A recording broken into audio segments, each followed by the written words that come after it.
Welcome to Epg Pathshala. My name is Purendra Prasad. I work in the Department of Sociology, University of Hyderabad. Today I am going to talk about the module on ability and disability. This is part of the Sociology of Health course. What is ability and what is disability? So, human societies have defined ableness and disabledness based on the societal expectations. Okay. So, the ability and disability actually is dependent on the definitions of normality and abnormality. So, now question comes, what is normal? And only then we can talk about abnormal. Normality is defined within the biomedical discourse that one is able to function according to the needs of the society, meaning that in terms of performing certain activities in a particular manner. Okay. So, ability is actually based on performance, okay, and therefore I think people who are not able to live up to this particular kind of expectation of the society have all been treated as disabled or abnormal kind of definitions. Of course, there is no one definition of disabled or disability because the way disability has come into the discussion was through certain kinds of non-performance or inability to perform. For instance, impairment. When they talk about impairment, it is about certain negative connotation, that it is largely about not able to see, not able to talk, speech disability, or in terms of handicapped. Okay, so it's about certain physical organs not actually functioning or partially they are able to use. So, in that sense, disability discussion actually started with impairment, handicapped, and then they started actually characterizing these people as people who lack something. Okay, normal people have XYZ, the disabled people actually lack certain things. Okay. This is where I think the two models actually come into the discussion. One is a medical model of disability, second one is social model of disability. The medical model of disability talks about how people who lack certain organs or use of certain of their organs need actually medical help. So, what they mean is that these disabled people will have to be under the supervision of the medical kind of a knowledge, and so they are a dependent population. Okay. And the medical model advocates that they are disabled because of their physiological abnormalities or psychological abnormalities, and in order to address some of these abnormalities they need to actually take medical help, and they would be actually taken care of by the medical professions and hospitals and clinics, and therefore they also advocate that state or legal or community based services will all have to be linked to the medical knowledge of disability, what needs to be helped. So it's all about helping them. Social model critically engages with these questions, and it actually questions the very definition of disability as impairment. Social models actually says that it is the society which actually creates the limitation for the people to perform or not able to perform in a particular social environment. It is the societal rules and societal kind of organizational structure that provides the limitations. For example, they are not able to participate in educational institutions and other activities because there is no adequate kind of transport. They do not have access to the high-rise buildings, or they do not have actually proper understanding of the disabled people in terms of providing them adequate resources and study material. So social model advocates that it is society which has failed in providing and equipping according to the needs of the people who have certain kinds of limitations. And this is where social model advocates that it is not the problem of the disabled, but it is the problem of society, and therefore what needs to be restructured is in terms of how society can facilitate, empower, provide, recognize the differential kind of needs of people. Okay. So these are two different sets of theories, okay, or models that actually engage with the disability studies. Okay.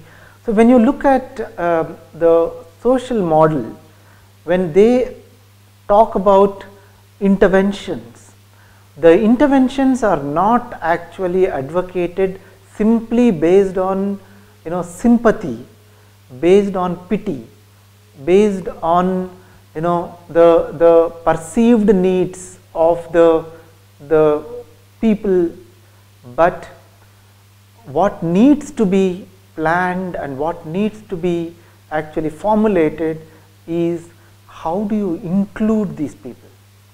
Okay.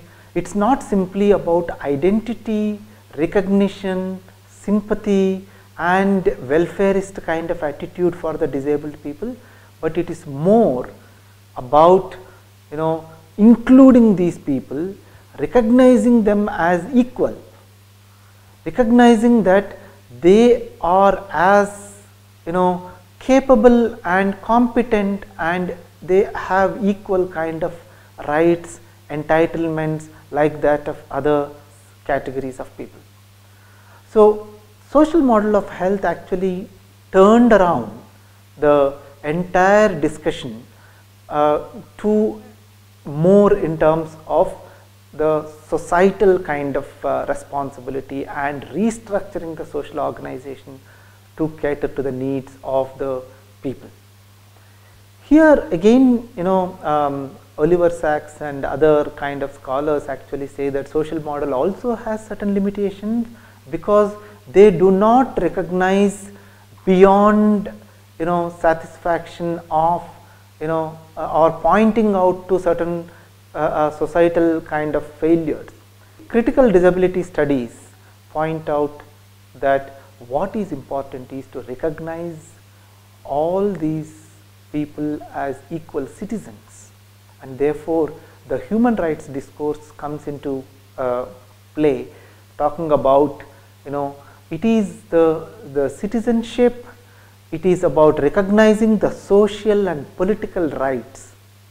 Okay. So critical disability study actually talks about how there is enormous discrimination in the society based on certain institutional kind of practices which are more favorable to certain class, certain categories of people. So when you look at these discussions and debates, okay, the critical disability studies point out that, you know, only by providing them as equal citizens there is any possibility of inclusion that is happening in the society. Okay. So when you look at the linkage between disability and healthcare studies or health sector, okay, if you look at, there are two important points. One, you know, 70 to 80% of these disabled people actually are, you know, poor, lower class, who come from underprivileged backgrounds. So that becomes actually a double or triple burden for them, because the accessibility to education, accessibility to employment, accessibility to livelihood options, I think all get restricted because of their class background. And while a lot of these disability studies actually point out the welfarist, human rights, and the social model kind of perspectives, what does not get actually clearly marked out is about their class background.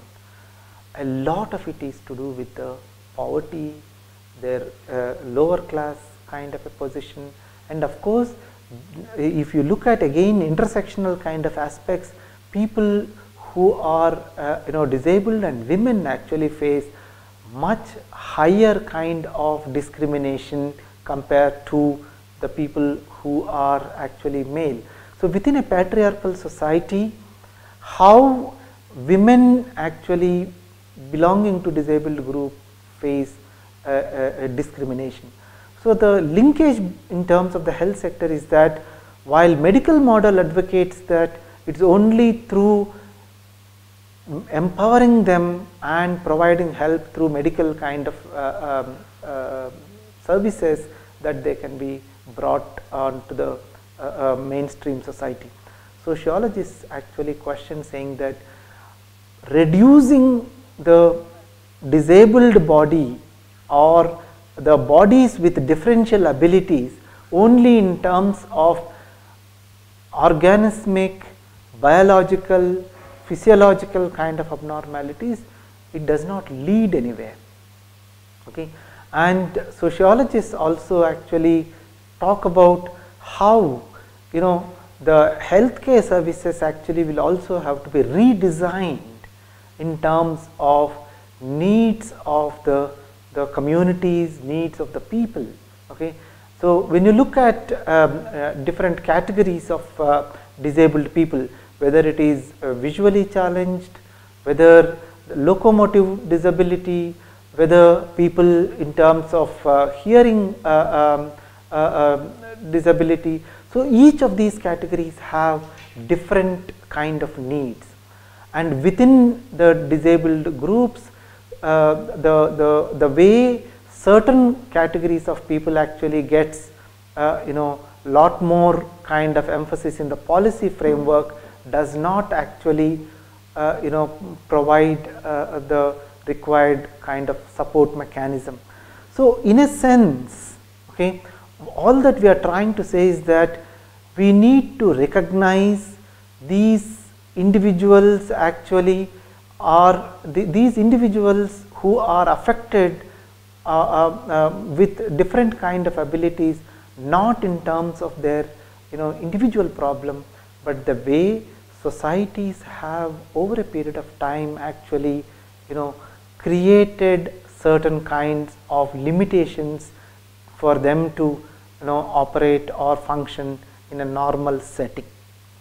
Disability actually is defined, okay, according to certain international and national kind of parameters in a way which actually reflects the broader kind of notion of the physical abnormalities.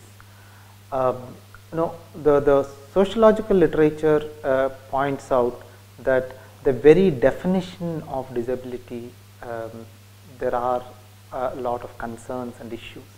I think this is where one needs to look at the way society and its organizational structures actually emerge in the society.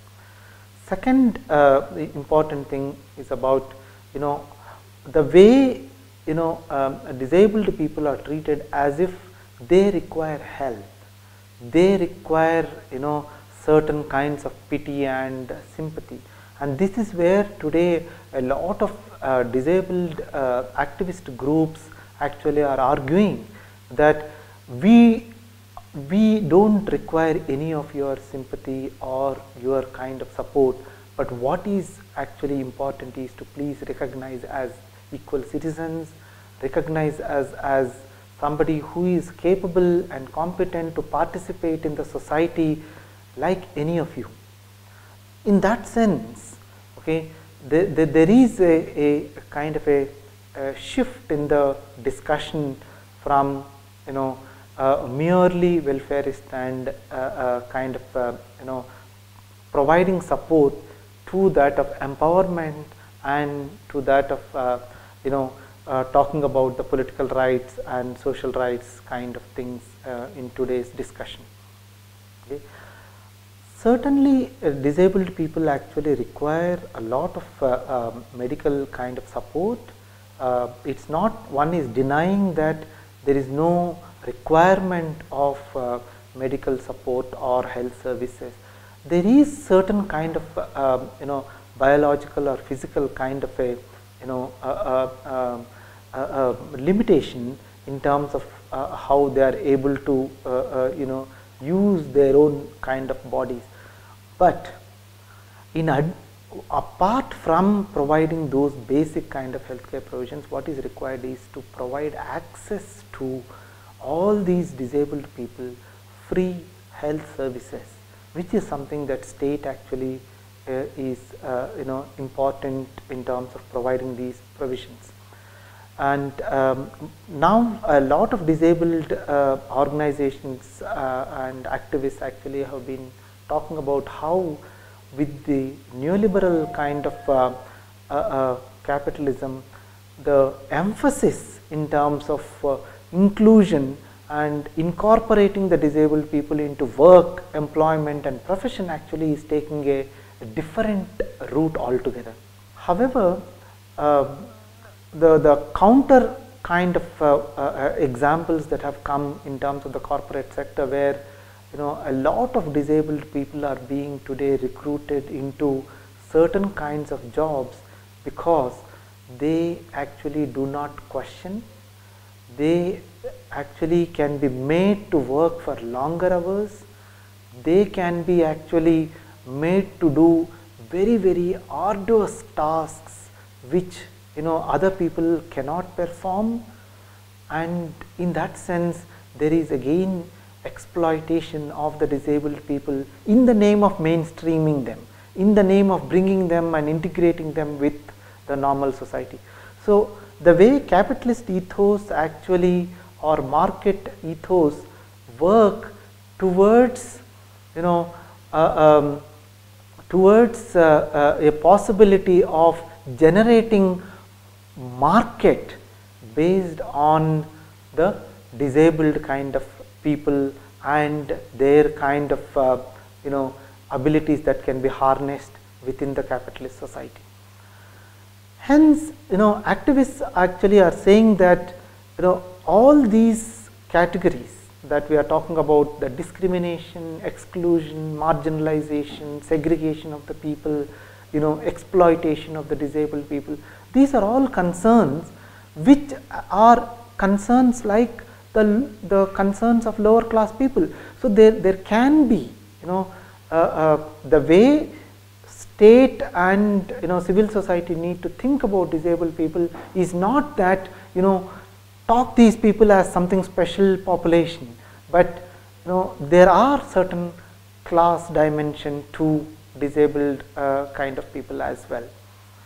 And as a solution, I think a lot of activists actually have been pointing out, saying that legal provisions need to be formulated more effectively.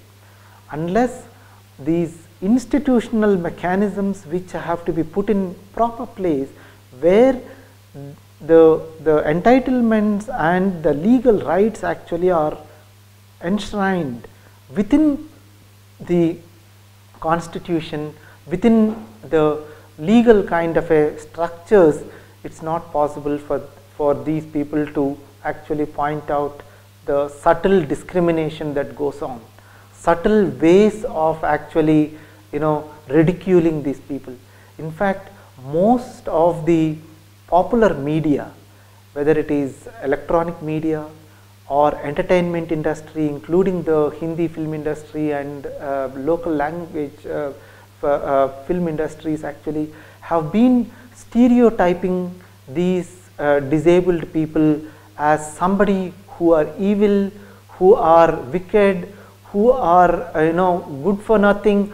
All kinds of stereotypical images are created in the media, both in the print version as well as in the electronic version, which is again creating a different kind of identity for them.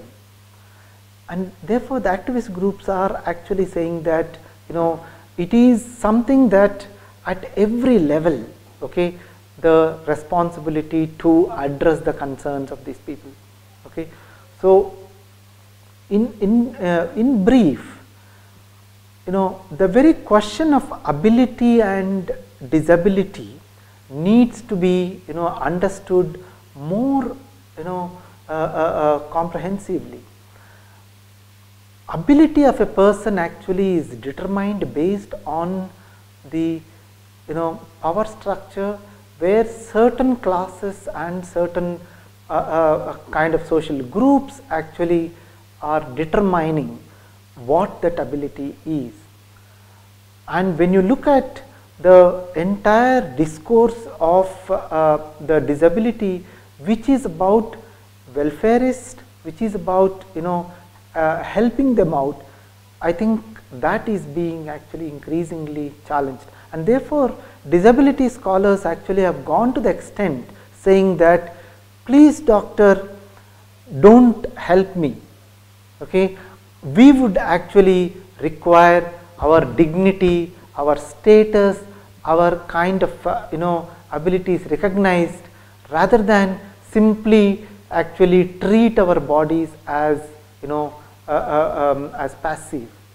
Okay, so these are all the important questions which sociology raises, saying that it's not simply about providing medical care, but how do we actually make these categories of people also participate in the society with dignity. And that is one of the important tasks that sociologists actually also have been articulating through this kind of discourse on disability. And we do there are actually references which are given at the end of the module. You can also move to web links. There are a lot of videos which are available online for people to actually see and reflect, and through that I think one could actually see how sociology today is more relevant in understanding different class, different categories of people in the society. Thank you.